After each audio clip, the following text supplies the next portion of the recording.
Across the globe, universities claim they are building the future.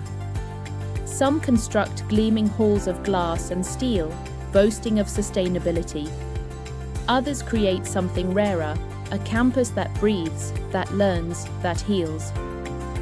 The truth: some of these projects are not temples of progress. They are white elephants, prestige monuments with no pulse. But others are living laboratories, places where walls and windows become teachers. So, who is winning the architecture race for the Sustainable Development Goals? Education is supposed to prepare us for tomorrow. Universities are meant to be the laboratories of possibility. And architecture, the buildings we gather in, should reflect that mission. But here lies the paradox. Many of the most expensive, sustainable campuses are symbols without substance. They market sustainability, but perpetuate the same extractive, high-carbon logic that brought us here. Meanwhile, scattered across the world, there are rare examples of true living labs, structures that test, adapt, and evolve in real time. These buildings are not just classrooms. They are classrooms themselves. Let's define our terms. A white elephant is a project more symbolic than functional.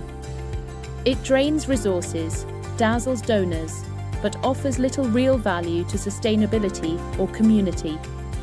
These projects often chase awards, certifications, or glossy images for brochures. A living lab, on the other hand, is a dynamic experiment.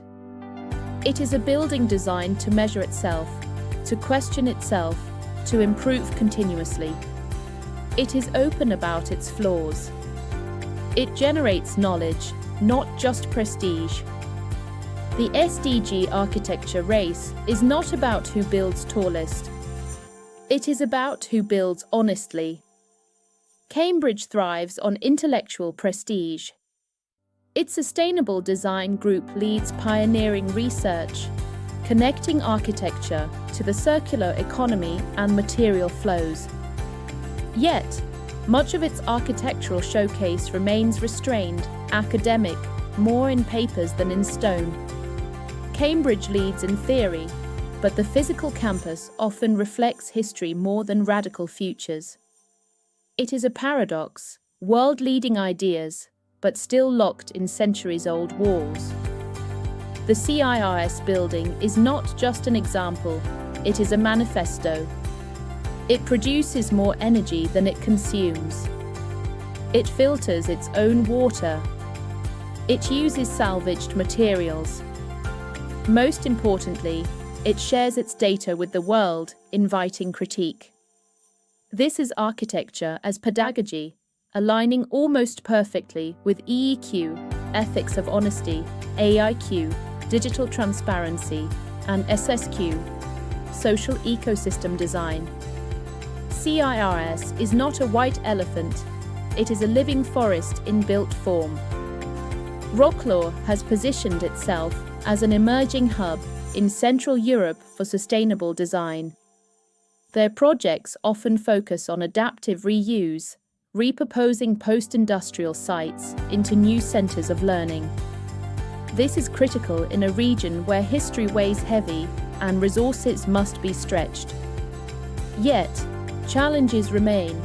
Funding gaps and political pressures can turn ambition into compromise. Wrocław stands between aspiration and realization.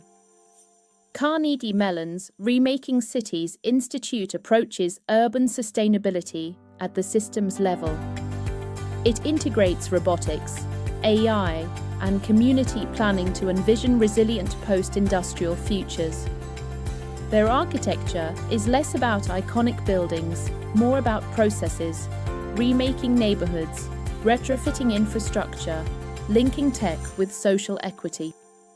In many ways, CMU shifts the race away from singular structures toward sustainable urban ecosystems.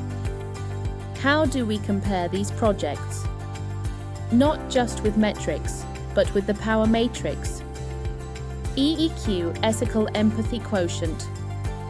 AIQ, Artificial Intelligence Quotient.